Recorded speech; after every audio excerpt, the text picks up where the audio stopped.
ازاي وصلت من جونيور لتيم ليد في اقل من 10 سنين؟ في الفيديو ده انا هختصر لك رحلتي في اول 10 سنين ليا في المجال. هتعرف ايه اللي فرق معايا، ايه الاخطاء اللي وقعت فيها واتعلمت منها، وايه المهارات اللي لو ركزت عليها دلوقتي ممكن تسرع خطواتك بشكل مش طبيعي. وخليك معايا للاخر عشان في النهايه هديك خطه عمليه واضحه بخطوات محدده تقدر تطبقها من دلوقتي عشان تلاقي نفسك بعد كام سنه في مكان عمرك ما تتخيله. السلام عليكم، انا طارق العبد وهنا بنتكلم عن البرمجه وسوق العمل. وخليني اوضح لك ان قصه اول وظيفه ليا حكيتها بالتفصيل في فيديو تاني وهسيب لك اللينك تحت. لكن النهارده هنتكلم عن ما بعد اول وظيفه، من اول ما تدخل السوق لحد ما توصل تبقى سينيور او تيم ليد، وازاي اساسا توصل لهم. اول سنه ليك بعد ما تشتغل دي اخطر سنه. ليه؟ لانك يا اما هتتعود انك مجرد بتنفذ تاسكات وخلاص وده هيخليك تفضل واقف في نفس مكانك، يا اما هتفهم انك محتاج تسيب بصمه في الشغل وتبدا تبني شخصيه المبرمج اللي بيعتمدوا عليه. انا فاكر اول سنه ليا كنت بعمل نفس الغلطه اللي كلنا بنعملها، اخلص التاسك ابعته وخلاص. كنت فاكر ان ده الطبيعي، لكن بعد فتره اكتشفت ان دي اسرع طريقه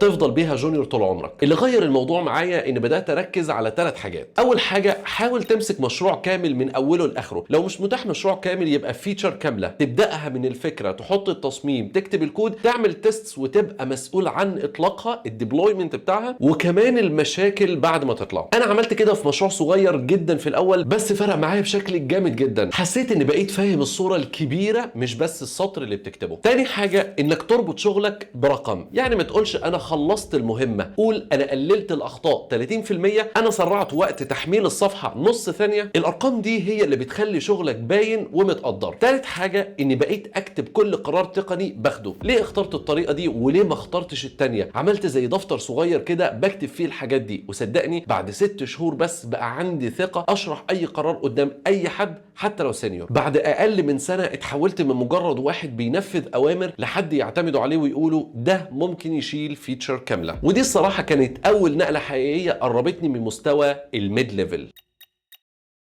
مرحلة الميد ليفل دي من أكتر المراحل اللي شفت ناس بتغرق فيها. ليه؟ لأنك خلاص عديت مرحلة الجونيور، بقيت فاهم الكود، عارف إزاي تخلص التاسكات، وبقيت بتساعد زمايلك كمان. بس المشكلة إنك لو وقفت هنا عمرك ما هتترقى، أو ممكن تترقى بالاسم بس. أنا فاكر الفترة دي عندي كانت صعبة جدا، كنت حاسس إني شاطر وبكتب كود نظيف وبعمل ريفيوز كويسة، لكن برغم كده ما كانش فيه أي تغيير في مسمايا ولا مرتبي الجميل. كنت بشتغل كتير جدا بس حاسس إني واقف في نفس المكان. اللي اكتشفته بعد كده ان النقله من ميد لسينيور مش في عدد السنين اللي قعدتها، ولا انك تبقى اسرع واحد بيخلص تاسكات. النقله دي بتحصل لما تبدا تبص على المشاكل من زاويه اوسع. يعني ايه يا عم طارق؟ يعني بدل ما تبص على الكود بس تبص على السيستم كله. بدل ما تسال ازاي اكتب الكود ده باحسن طريقه، تبدا تسال هو الكود ده بيتعامل ازاي مع بقيه السيستم؟ ايه البوتل نيكس اللي ممكن توقفنا بعد 6 شهور او سنه؟ خلينا اديك مثال. كنت شغال على مشروع فيه اي بي اي بتتعامل مع ملايين الريكوستس، وانا بكتب الكود كان ممكن اخلص في يومين وخلاص. لكن انا قعدت افكر ايه اللي هيحصل لو عدد المستخدمين زاد 10 اضعاف العدد الحالي؟ هل الكود ده هيستحمل ولا هينفجر؟ بدات اقرا عن الكاشنج واللود بالانسنج وطبقت حلول صغيره يمكن محدش خد باله منها وقتها، بس بعد شهور لما الاعداد فعلا كبرت الكود بتاعي هو اللي استحمل. وساعتها اتقال فلان ده مش بس بيكتب كود، ده بيفكر كسينيور. كمان جزء كبير من النقله دي انك تبدا تكون منتور لغيرك. حتى لو انت مش تيم ليد لازم تساعد اللي حواليك. انا بدات اعمل كود ريفيوز مش بس عشان اقول ده صح ولا غلط، لكن بدات اكتب تعليق طويل اشرح فيه ليه الطريقه دي افضل، وشارك لينكس فيها البيست براكتسز. بعد فتره لقيت زمايلي هم اللي بيجوا يسالوني قبل ما يخلصوا التاسك، وساعتها بدات ابقى في نظر التيم مرجع، وده جزء اساسي في شخصيه السينيور. الاهم بقى من كل ده لازم يكون عندك القدره انك تقول لا. يعني ما ينفعش توافق على اي حل سريع بس عشان تسلم بسرعه. لازم تعرف امتى توقف وتقول الحل ده مش هيكمل، الحل ده خطر على المشروع. وده طبعا بيجي من انك تبقى فاهم اركتكتشر واساليب التصميم مش بس الكود. النقطه اللي عايز اكد عليها هنا انك لو فضلت تعمل اللي عليك وتسكت عمرك ما هتعدي مرحله الميد. لكن اول ما تبدا تفكر بشكل اوسع وتتعامل كانك مسؤول عن المشروع كله، ساعتها بس هتلاقي نفسك بقيت سينيور حتى قبل ما يغيروا مسماك رسميا.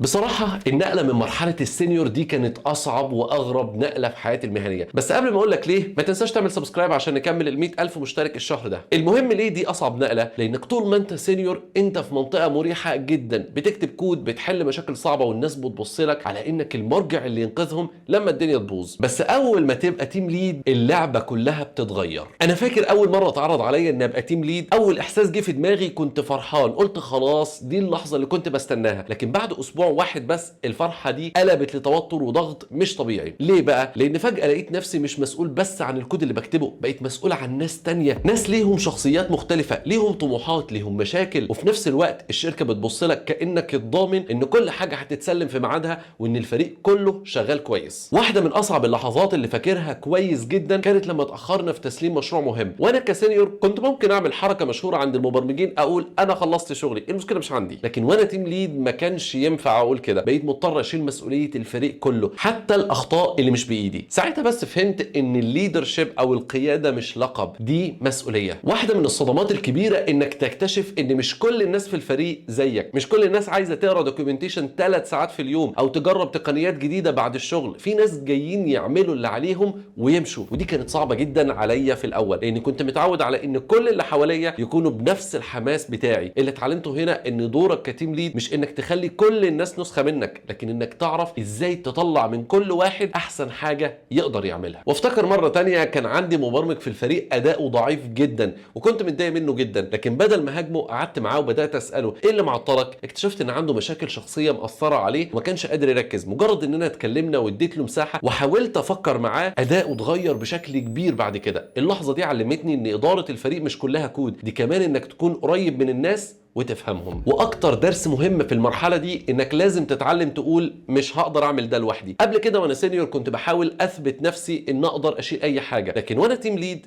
اتعلمت ان الشطاره مش في انك تعمل كل حاجه بنفسك، لكن انك تعرف ازاي توزع الشغل صح وتخلي الفريق كله ينجح معاك. النقله دي خلتني اتعلم حاجه عمري ما كنت اتخيلها، ان النجاح مش بس في الكود النظيف، النجاح الحقيقي ان الفريق كله يبقى شغال كويس ويطلعوا نتائج مع بعض.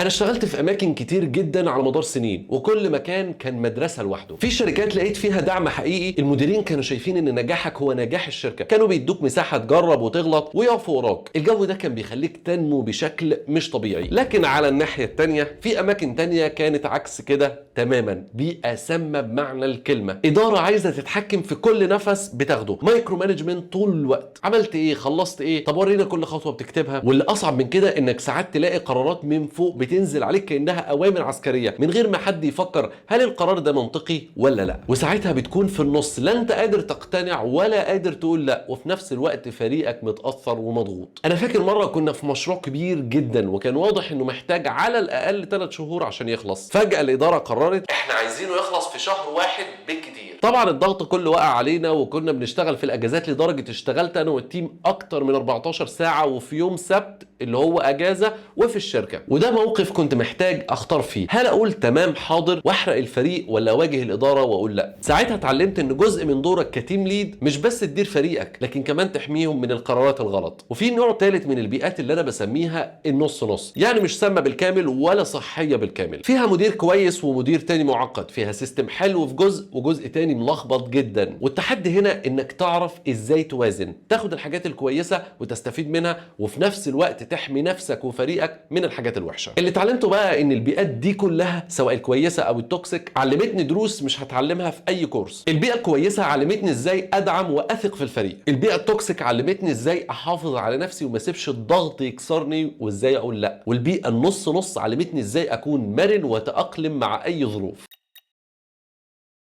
عارف ايه اصعب حاجه في رحلتك كمبرمج؟ انك تمشي من غير خريطه، من غير حد ماسك ايدك ويقول لك امشي كده، الطريق ده هيختصر لك سنين. انا عمري ما كان عندي منتور ثابت معايا من البدايه للنهايه، بس في نفس الوقت عمري ما كنت لوحدي. كان دايما يظهر في حياتي ناس في لحظات حرجه، واحد يقول لي جمله تغير طريقه تفكيري، واحد يساعدني اعدي مشكله تقنيه معقده، واحد ينبهني ان قراري مش منطقي من ناحيه البيزنس. وكل شخص من دول حتى لو ظهر لفتره قصيره علمني درس مهم جدا. مره مثلا كنت محتار اعيد نعيد كتابه جزء كبير من الكود ولا نكمل على الموجود ونصلح. الموضوع كان فارق مع الديدلاين وفريق كامل مستني القرار. ساعتها صديق ليا في شركه تانية قال لي بص يا طارق، القرار ده مش تكنيكال وبس، القرار ده بيزنس كمان. لازم تسال اعاده الكتابه دي هتدي قيمه فعلا للعميل ولا بس هتاخركم. الجمله دي لوحدها غيرت اسلوبي في التفكير، ان ابص للقرارات مش بس بعين المبرمج لكن كمان بعين البيزنس. ومن هنا بدات اجمع الصوره، ايه اللي يفرق مبرمج عادي عن حد يقدر يقود فريق. في 3 مهارات أساسية أي حد عايز يبقى تيم ليد لازم يشتغل عليهم. أول حاجة الخبرة التقنية العميقة، مش بس تعرف لغة ولا فريم ورك لكن تبقى فاهم الأساسيات كويس جدا، سيستم ديزاين، اركتكتشر، ازاي تحدد البيست براكتسز. وطبعا مش هنتكلم عن الداتا ستراكشرز والالجوريثمز والكلام ده، الكلام ده قديم خلاص. الفريق بيبص لك كمرجع، احنا محتاجين نعمل ايه في الموقف ده، ولو ما عندكش الخبرة دي هيحسوا انك مجرد مدير مش مبرمج زيهم، وساعتها ثقتهم فيك هتتهز. تاني حاجة المنتورشيب والليدرشيب، يعني تبقى قادر ترفع مستوى الناس اللي معاك. مش كل دورك انك تكتب كود، بالعكس اوقات كتير دورك الاساسي انك تعلم غيرك يكتب كود افضل، تعمل كود ريفيوز، تدي فيدباك، تساعدهم يحلوا مشاكل مش بس تدي حلول جاهزه، وده اللي بيخلي الفريق كله بيتطور. وتالت حاجه الفهم العميق للبيزنس دومين. يعني ايه يا عم طارق؟ يعني تبقى فاهم الشركه اللي شغال فيها شغاله في ايه الهدف من المنتج وايه اللي يفرق مع العميل. ساعتها مش هتبقى مجرد واحد بينفذ، لا هتبقى شريك في القرار، ولو لقيت قرار غلط هتعرف توقفه مش بس من الناحيه التقنيه لكن كمان من ناحيه البيزنس. اللي عايز اوصله لك ان المنتورز اللي قابلتهم ساعدوني اتعلم اجزاء من الصوره، لكن المهارات دي انا اللي بنيتها مع الوقت بالتجربه والخطا، وده طبعا بفضل الله قبل كل شيء. وانا متاكد ان اي حد عايز يوصل ويبقى تيم ليد لازم يركز على ال3 محاور دول: تكنيكال قوي، يقدر يعلم ويوجه، وفاهم البيزنس كويس. الخلاصه، الطريق من جونيور لحد ما تبقى تيم ليد مش سهل، مليان لحظات شك وتحديات كتير، لكن كل مره كنت بعدي بعقبه كنت اطلع اقوى. الفرق الحقيقي مش انك تعرف كود اكتر من غيرك، لكن انك تعرف ازاي تفكر كقائد، ازاي تشيل مسؤولية غيرك، ازاي تحط الفريق والبزنس قدام عينك مش بس نفسك. انا بدأت من نفس المكان اللي انت واقف فيه دلوقتي، يمكن اقل كمان، وبعد اقل من 10 سنين الحمد لله وصلت وبقيت تيم ليد وبقيت ادير فرق برمجية في شركات دولية. ولو عايز تعرف ازاي انا وصلت لاول شغل في البرمجة هسيب لك فيديو في الجنب يساعدك تبدأ من الصفر، وما تنساش سبسكرايب. سلام.